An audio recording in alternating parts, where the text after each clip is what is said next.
Welcome and thank you for waiting. All participants will remain in a listen-only mode for the duration of today's webinar. Today's webinar is being recorded and may be posted publicly. If you have any objections, you may disconnect at this time. I would now like to turn over this webinar session to your host from the United States Census Bureau, Erlene. Erlene, you may begin. Thank you, Anthony. Good afternoon, everyone, and thank you for joining us for the December 17th Local Employment Dynamics, or LED webinar. Before I introduce today's speaker, let's go over a few housekeeping rules. As mentioned earlier, this webinar is being recorded. For your convenience, it will be uploaded to our Census Academy site with all supplemental materials relating to the webinar within 30 business days. We welcome your questions during the webinar. Please submit your questions using the Q&A panel, which is located at the bottom right corner of your WebEx screen. Once you've found the Q&A panel, make sure you choose All Panelists from the drop-down menu. This will ensure we see your questions. As time allows, we will answer your questions directly through the Q&A panel, or we will share your questions with the presenter to respond to during the Q&A portion of the webinar. Also, we ask that you do not include any personal or business identifiable information with your questions. We suggest keeping the chat panel open as we will provide key links and other resources throughout the webinar. Keep in mind, you won't be able to respond to the chat. That is for us to send out links and other resources related to the presentation. As you know, we are in a virtual environment and sometimes technical difficulties might occur. If you are having issues, try a different browser or consider logging out and coming back into the session. If you are having audio issues, try selecting the computer audio or calling into the webinar via phone. On behalf of the U.S. Census Bureau and the Local Employment Dynamics Partnership, in collaboration with the Council for Community and Economic Research and the Labor Market Information, it is my pleasure to welcome my colleagues Lawrence Warren and David Wasser as they present Unemployment Insurance Employment Outcomes, UIEO, the composition and reemployment dynamics of UI claimants. This project provides insight into when displaced workers return to jobs, which industries they enter, and how their earning evolves. Join our webinar to learn how to innovative use of unemployment insurance claims and the Longitudinal Employer-Household Dynamics, or LEHD data, can inform our understanding of the role of our workers and employers in shaping reemployment outcomes and provide actionable insights to policymakers, researchers, and workforce professionals. Lawrence Warren is a senior economist in the LEHD program at the U.S. Census Bureau. His research studies the effects of firm dynamics, competition, and labor market policies on labor market outcomes. David Wasser is an economist in the Center for Economic Studies in the LEHD program at the U.S. Census Bureau. His research focuses on labor market monopsony, unemployment insurance, and labor market institutions. David actually opened up the 2025 LED webinar series in February, talking about veterans' employment outcome, and now he is closing us out with the UIEO. With that, I hand it over to David.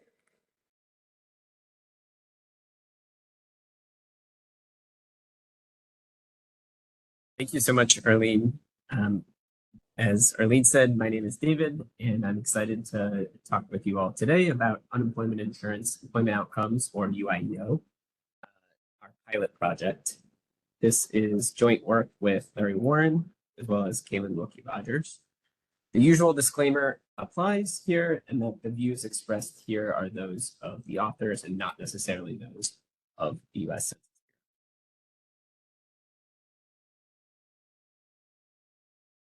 Our team consists, here's a quick little introduction to our team of Larry, myself, and Caelan. Caelan is now, has departed the Census Bureau and now works at Revelio Labs. The goal of the UIEO pilot project is to research and develop a prototype public data product using new unemployment insurance, or UI, claims data. This pilot project will explore the composition and labor market outcomes of workers who claim and collect UI. In particular, we hope that this product will utilize the strengths of data from the Longitudinal Employer-Household Dynamics, or LEHD, data program. In particular, these strengths are that it is longitudinal in nature, includes a link between employers and employees, and includes characteristics of both demographic characteristics of workers as well as characteristics of firms, and is national and has national coverage. The UIEO data products we hope to, with the UIEO data products, we hope to augment existing public data sources on the UI system. And we are building a prototype data product in order to respond to early feedback from potential data users and stakeholders before making significant production investments. Before I describe the UIEO data itself, I want to briefly make sure we're all on the same page and describe for you some of the basic features of UI policy in the US. During normal times, UI typically lasts for about 26 weeks, with the amount of weekly UI benefits flowing to unemployed workers, depending on how much they made in their prior job. Both of these features are determined by the states, and so there is some fluctuation in the generosity, both in terms of duration of benefits as well as the benefit amount across states. In addition, when unemployment rates are high or increasing to very high levels, additional weeks of benefits in the UI system are available to workers under the Extended Benefits Program. I also want to highlight what was different about UI during the COVID-19 pandemic, as our data that we'll be talking about today is primarily focused on the year 2020. During the pandemic times, additional programs were created in order to allow for more generous unemployment insurance during this difficult time.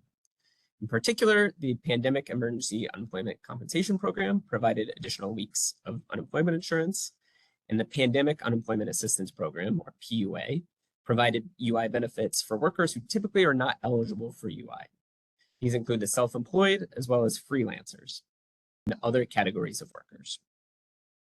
Finally, a notable change to the UI policy during the COVID-19 pandemic, or in response to the recession caused by it, was an increase in weekly benefit amounts from the federal government, which was called the Federal Pandemic Unemployment Compensation, or FPUC program. The data and outcomes we'll talk about today are primarily focused on the first three bullet points on this page. So what do we know about UI in general before the UIEO program? Well, most of our individual outcomes data and most of the research on unemployment insurance in the US stems from relatively small surveys, such as the current population survey, as well as the survey on income and program participation. While these surveys are important and provide timely information about our labor markets and the economy more general, they do frequently suffer from measurement error, which can prevent us from fully understanding exactly who is collecting UI in the US.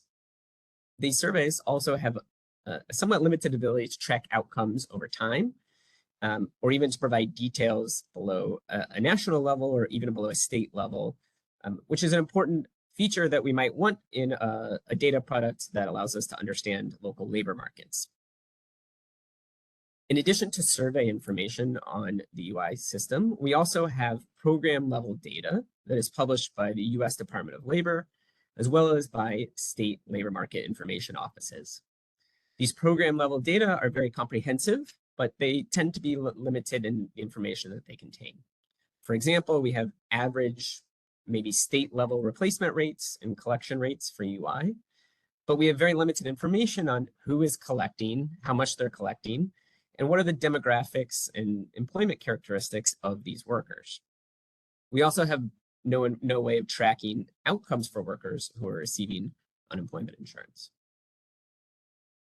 Some state-level administrative data has been made available to researchers in academic and policy contexts in order to provide more in-depth and more comprehensive information on UI systems. However, these state-level administrative data cannot track workers across state borders, and so there may be interesting patterns in response to unemployment insurance or unemployment in general that we are not able to observe with these data sets. So here comes the benefit of the UIEO program.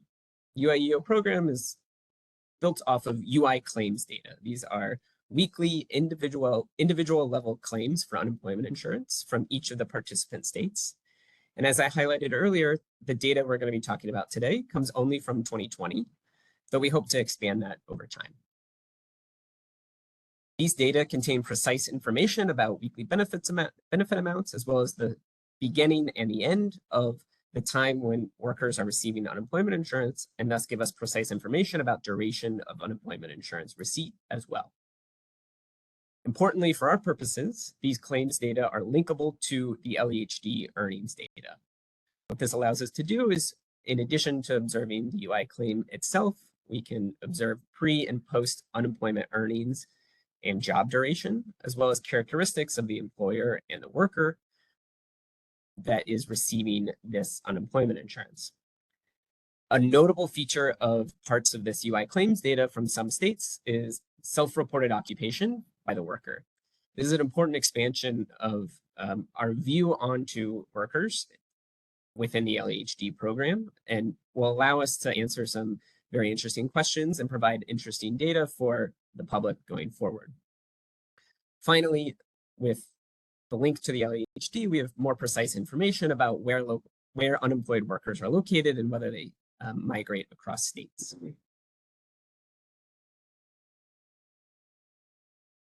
Here's a map showing our state partners in the UIEO program as of December 2025, as of this month.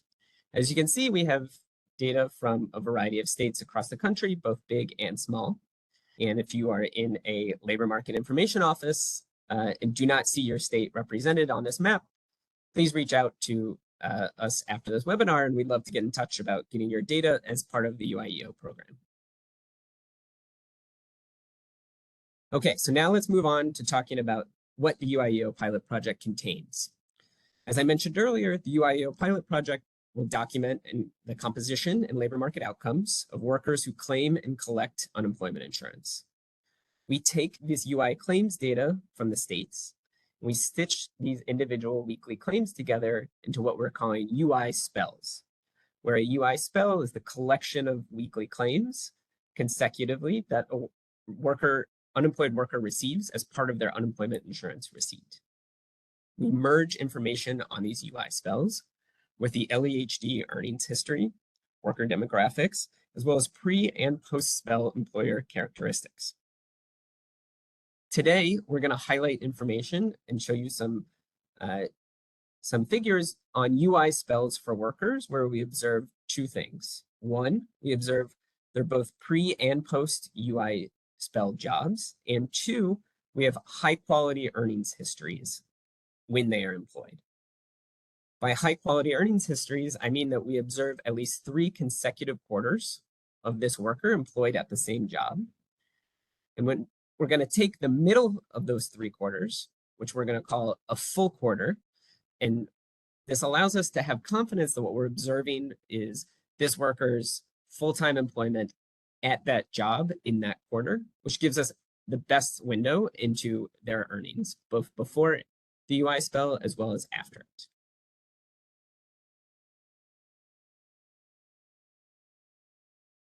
As I mentioned earlier, we have program level aggregate data that has been already published by, or is already published by the Department of Labor. And in these figures that I'm showing you here, I'm documenting that the UIEO claims data mirrors very nicely the published data from the Department of Labor. On the left, this graph shows a time series information on the number of initial claims for unemployment insurance in 2020. As you can see, the UIEO claims line in blue closely mirrors that of the Department of Labor line in orange. This gives us confidence that what we're measuring corresponds to what other data providers are publishing about unemployment insurance, which allows us to speak confidently that we have a representative set of workers in our sample. In addition to these time series information, we can provide demographic information about who is claiming unemployment insurance in the US. Here, this chart shows you the distribution of the population share of UI claimants from 2020 in our sample by age, sex, race, and self-reported education. Information like this is readily available from the Department of Labor, as well as from certain states who publish this information with a little bit of a lag, but in a timely manner. What we can do with the UIEO data, though, is to go beyond this demographic information on the share of UI claimants who fit into these categories. And we can document the outcomes of these workers following their unemployment insurance spell. So this figure that I'm showing you shows the average percentage change in earnings from before and after a UI spell for workers in these different demographic groups. As you can see, there's a lot of variation across, in particular, age groups, but also there is a lot of heterogeneity in outcomes for other categories as well. A common feature of the UI system is, or of UI in general, is that as workers are out of work for longer, they tend to have worse outcomes. This is true whether they receive unemployment insurance or not. So here, these charts are showing you a powerful aspect of the UIEO data, which allows us to measure outcomes at a precise weekly frequency along the course of a UI spell. The chart on the left shows you the distribution of the number of unemployment insurance spells by the individual number of weeks that spell lasts. Many of these spells last for just 1 week, which means that workers experience a very short amount of unemployment, but a very small number of these claims also lasted well beyond the normal 26 weeks of UI during 2020 because of the extended labor market downturn as a result of the COVID-19 pandemic. The chart on the right shows you the outcome in terms of earnings change for these workers experiencing different durations of unemployment insurance spells. A key takeaway from this chart is that as workers are out of work for longer, they tend to have more negative outcomes associated with their labor market experience. In other words, they see a larger negative mean earnings change following a UI spell. It's very important to note that these outcomes are not caused by unemployment insurance. However, these represent that the fact that losing a job, regardless of unemployment insurance receipt, can be costly and becomes more costly the longer a worker is out of work. It's also important to note that these outcomes here are just averages that I'm showing you. Here's the average percent change depending on how long an unemployment insurance spell has lasted. This masks some underlying variation across different worker types, and information that we have access to through the UIEO allows us to unpack this further. So for example, here is a chart showing you the distribution of how earnings change depending on whether a worker returned to their same employer or moved to a different employer following their unemployment insurance spell. We typically refer to these types of transitions as a recall. Here, when I say recall, I just mean a UI spell in which the worker returned to the same employer following a UI spell. Sometimes this can be a temporary layoff that's communicated to the worker, where the employer will say, we'll come back, we will hire you back, but only after a couple weeks. Or it could be the case that this worker lost their job at their employer, searched for a different job, could not find a different job, and then returned to the employer at a different time. The key takeaway from this figure is that we see very different outcomes for people who are recalled to the same employer versus those who are not, at least in 2020. The blue line indicates the earnings change, distribution of earnings changes for workers who changed employers, who did not change employers, who were recalled to the same employer. And the red line shows the outcomes for those who changed employers. It is notable that the vast majority of workers who experienced a recall following a UI spell had zero change in, or very little change in, their earnings following the UI spell. In contrast, workers who did change employers had much more variation in their earnings change following a UI spell. We can also look at another form of mobility following a UI spell, namely the earnings change broken out by whether the worker changed or moved states following a UI spell. Here, the blue line indicates that the distribution of earnings change for workers who remained in the same state. And the red line indicates the distribution of earnings changes for workers who moved across state lines following a UI spell. Once again, more of these earnings changes are clustered at zero for workers who stayed in the same location, but we see more variation, both positive and negative, from workers who moved across state lines. Another form of variation that we can unpack is differences across industries where workers were employed before their UI spell and after their UI spell. I know this slide is a little bit difficult to see, and there's a lot of information on here.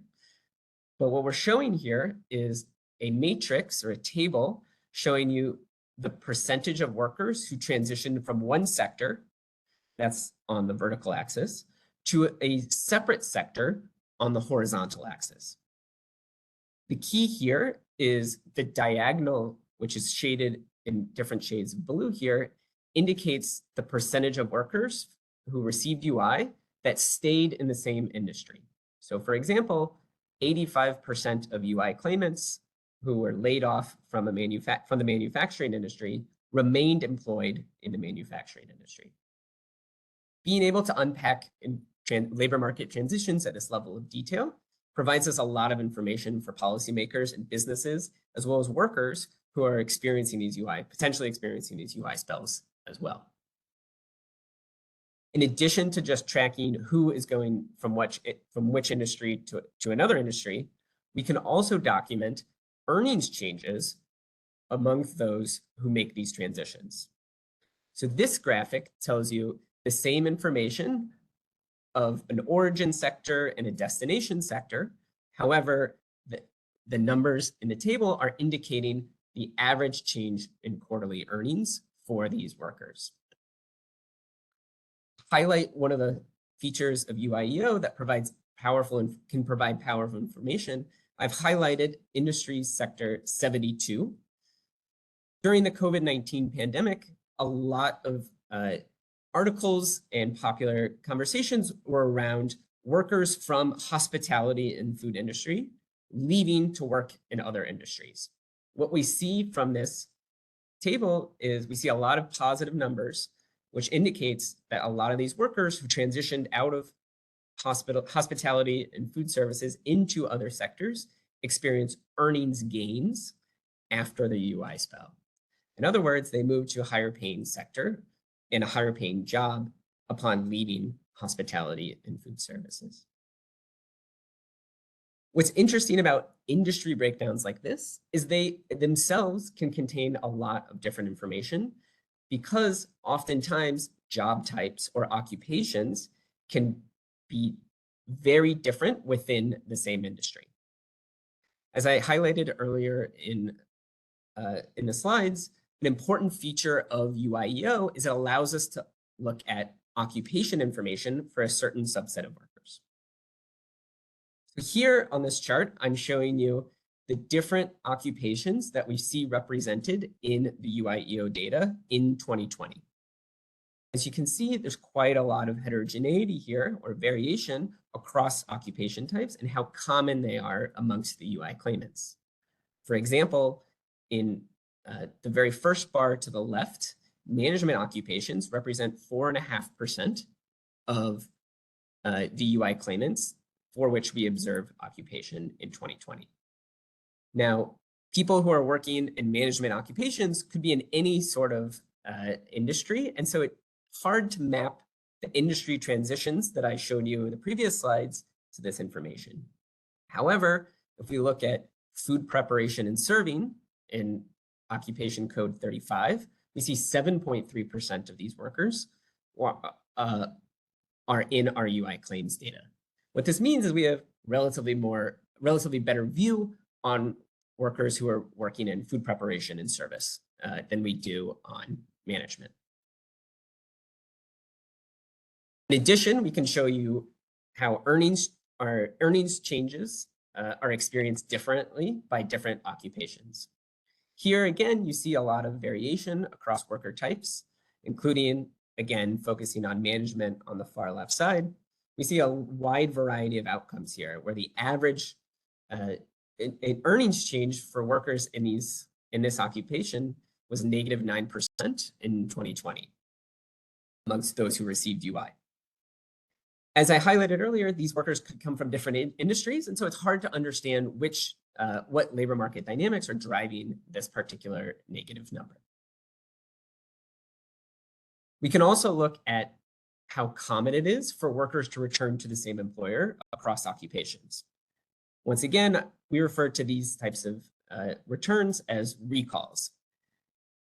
The number of recalls experienced by different workers in different occupations varies quite a bit across worker types and is pretty elevated in 2020 in particular.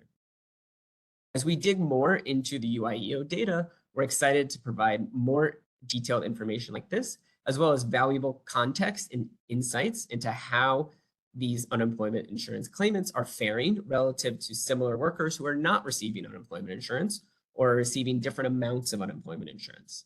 We can also explore other relevant topics, including what is differential exposure to or costs of job loss by different demographic types, as well as different industry and occupation types as well. Looking forward, we're excited about the possibility of adding additional data from additional states, as well as from more years. These additional states will allow us to add additional disclosable detail and potentially even allow us to look at MSA level outcomes for UI claimants. As I've highlighted throughout this presentation, we currently only have data from 2020. And so we're limited in our ability to speak to non-COVID times in terms of unemployment insurance. However, we have received data from some states covering the period from 2010 to 2024 and are excited to be continuing to add to that data going forward. We also will be able to look at longer run outcomes of UI spells by analyzing some of these UI spells that occurred prior to 2020 in order to understand what is the cost of job loss in the different experience of different UI claimants over different time horizons. We also see many complementarities with the UIEO data product with other census and LEHD products. In particular, we're excited to integrate the self-employment jobs frame, as well as to validate this occupation and education information we receive from the UI claims, along with our existing LEHD infrastructure in order to improve it. We also see strong complementarities with the Veterans Employment Outcomes program as well, as we can be able to see how veterans of different backgrounds experience unemployment and what their outcomes were over time. Thank you very much for your attendance and attention today. We welcome any feedback that you have, and please be on the lookout for a working paper that will document all of this, as well as more information about UIEO coming soon. Thank you. Thank you, David. Before we get to the questions, as a reminder,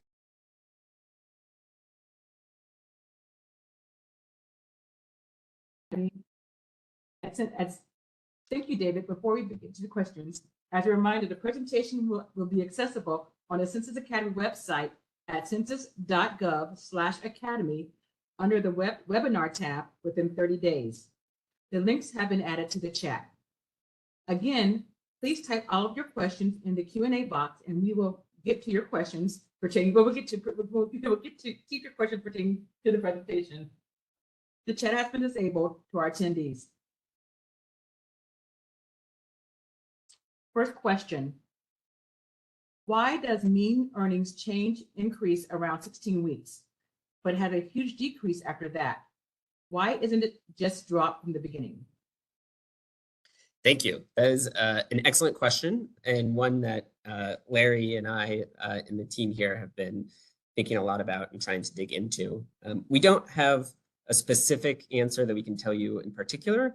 However, I will note that the experience in 2020 amongst the unemployed workers is very different than it would be in, for example, the Great Recession from 2007 to 2009. These are just very different time periods.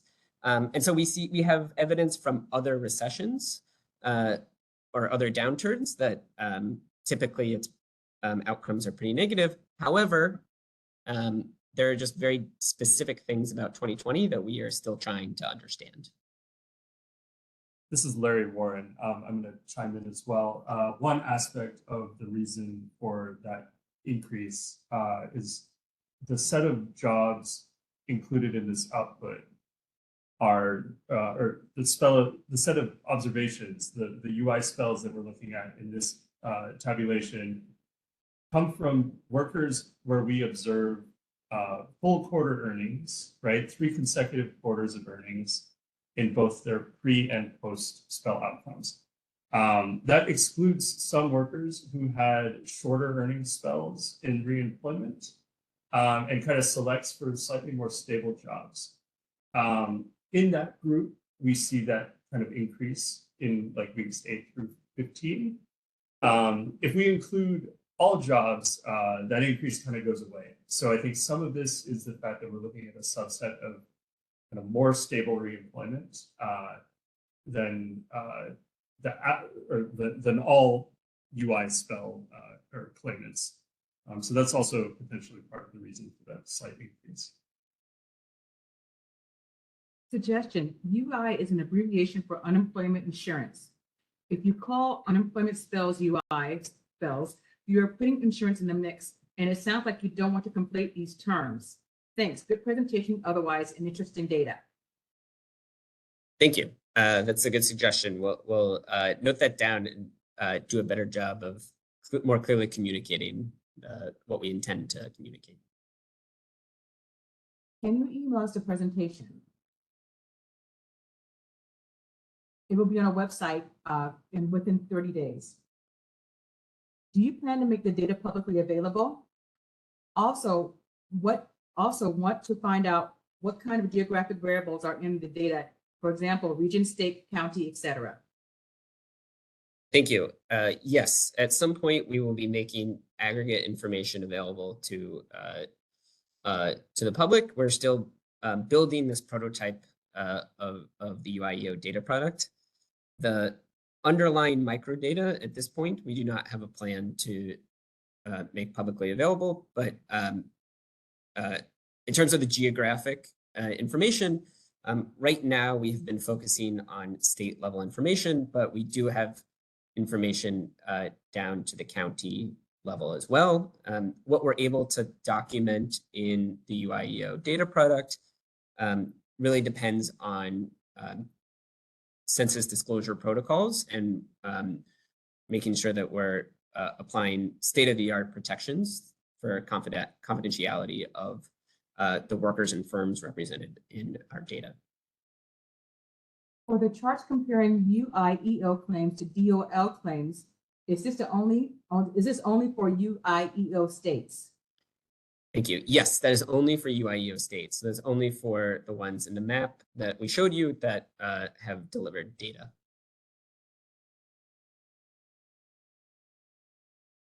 Comment. One thing I noticed while working in management is that the workers who do not keep up with their skills or were not performing as well as their peers were the ones who got laid off.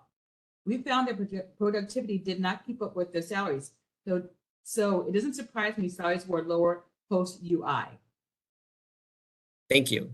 Yes, this phenomenon has been documented in other peer-reviewed research as well, where the workers who tend to be who are experiencing layoffs tend to be different than those who are not laid off, of course. We don't observe anything about productivity or skills in particular, and so we can't speak to these specific trends for the workers that we're observing. However, the chart showing that earnings changes are more negative the longer that workers are out of work and receiving UI is consistent with this potential story, right? Where a worker with comparatively fewer skills than another worker may experience a longer time on out of work, and as a result, you can see a sort of a compounding problem where a potential employer will see that a given worker has been out of work for a certain amount of time and wonder why that is the case, why they've been out for so long. And so this is sort of described as, in technical terms, as duration dependence amongst unemployed workers. And it is something that is a difficult thing to overcome for some workers. Yeah. This is Larry Warren. I also want to chime in here that that's one of the unique things about 2020 is where there may be some selection in who gets laid off at at a firm level.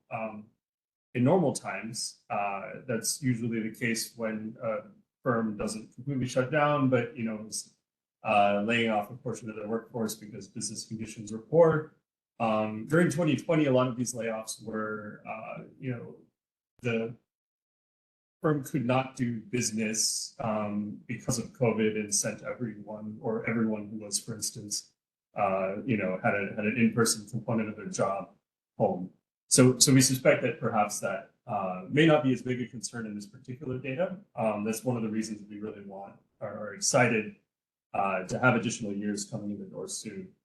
So we can kind of speak more to kind of the difference between what you suggested and perhaps what's in the data currently.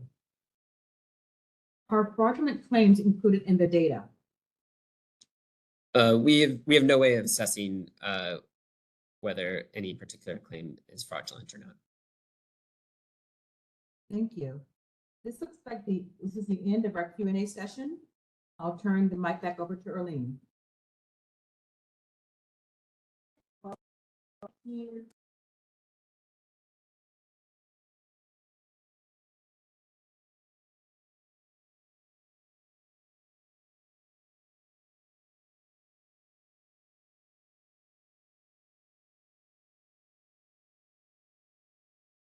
We just want to thank everyone for attending. That concludes today's session. You may disconnect at this time. Have a good afternoon, everyone.